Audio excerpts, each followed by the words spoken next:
Prendre l'avion pour le moment, c'est pas la joie. Si vous devez partir dans les prochains jours, vous avez peut-être peur de vivre les mêmes scènes que ce qu'on a pu voir à Amsterdam ou à Paris. Went on strike over pay. Flights were cancelled in and out of the capital. Alors je vous rassure, la situation en Belgique elle est moins critique que ça, mais quand même, depuis le mois de juin, on a eu aussi notre lot de problèmes, dont la grève des agents de sécurité de G4S à Brussels Airport. Ce jour-là, l'aéroport a dû annuler tous les vols. Il y a aussi eu des grèves chez les bagagistes et dans les compagnies aériennes, chez Brussels Airlines et chez Ryanair.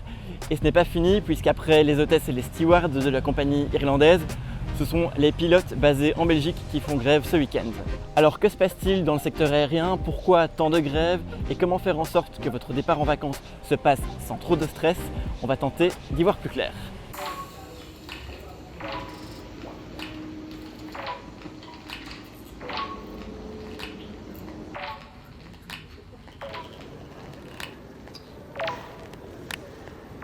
Alors c'est vrai, les situations varient en fonction des différents métiers de l'aérien, mais il y a quand même des constantes qui reviennent. Les syndicats se plaignent souvent d'une charge de travail qui est jugée trop élevée. En juillet et en août par exemple, Brussels Airlines a supprimé environ 700 vols pour essayer de soulager ses équipes et de calmer la contestation dans ses rangs. Il est aussi question d'argent. Chez Ryanair, le personnel avait accepté une baisse de salaire pendant la crise du Covid, sauf qu'aujourd'hui, les passagers sont de retour, mais les salaires, eux, sont restés à leur niveau de pendant la crise. Alors ça, c'est des conditions de travail qui se dégradent, mais de manière phénoménale, hein. Les conditions de travail chez Ryanair, c'est infaisable. On ne sait pas faire une carrière dans des conditions pareilles. On ne sait faire ce métier-là que quand on est jeune et en bonne santé. Après quelques années, on est épuisé, on est mort, on est fatigué, on cherche à faire quelque chose d'autre. Ce qui n'était pas le cas avant. Avant, c'était un métier dans lequel on pouvait faire carrière. Maintenant, à cause de Ryanair et du fait que les autres compagnies aériennes aient copié leur modèle, on ne sait plus faire carrière dans le secteur et on ne trouve plus assez de personnel et on en arrive à la situation de blocage dans laquelle on est actuellement. Et ces problèmes de salaire trop bas et de charge de travail élevée ne se limitent pas au personnel des compagnies aériennes, puisque les mêmes revendications se font entendre auprès du personnel au sol.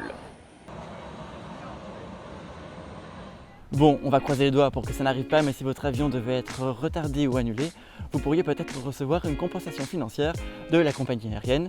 Pour comprendre comment ça marche, je vais retrouver Julie Frère. Elle travaille pour l'association de protection des consommateurs Testachat.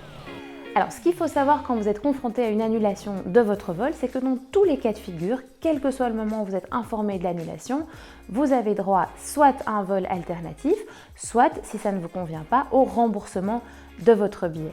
En plus de ça, et c'est vraiment intéressant à savoir, vous avez droit à une indemnité forfaitaire qui va de 250 à 600 € par passager en fonction de la distance qui devait être parcourue par le vol.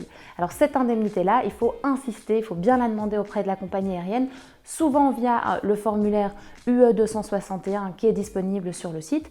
S'il n'y a pas ce formulaire-là, par le formulaire de réclamation générale. Alors attention, cette indemnité, elle n'est pas due en cas de force majeure. Une force majeure, c'est par exemple un volcan qui explose, qui empêche les avions de circuler, une grève des contrôleurs aériens, mais ce n'est pas le cas pour le personnel aérien de la compagnie aérienne qui fait grève. Dans ce cas-là, l'indemnité est bien due, donc n'hésitez pas à la demander.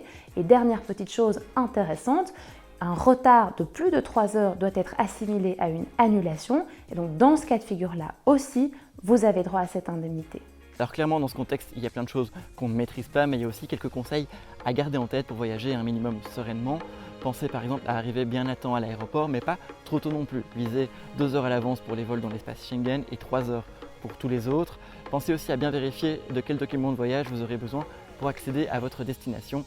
Toutes les restrictions liées au Covid ne sont pas encore supprimées partout. Et puis pensez aussi à bien préparer votre bagage à main. Placez tous vos liquides à l'avance dans des sachets plastiques transparents.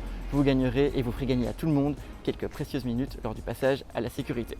Et puis n'oubliez pas de rester zen. Avec plus de 70 000 personnes qui passent par Brussels Airport lors des jours les plus chargés de l'été, c'est normal qu'il y ait un peu de file et un petit peu d'attente.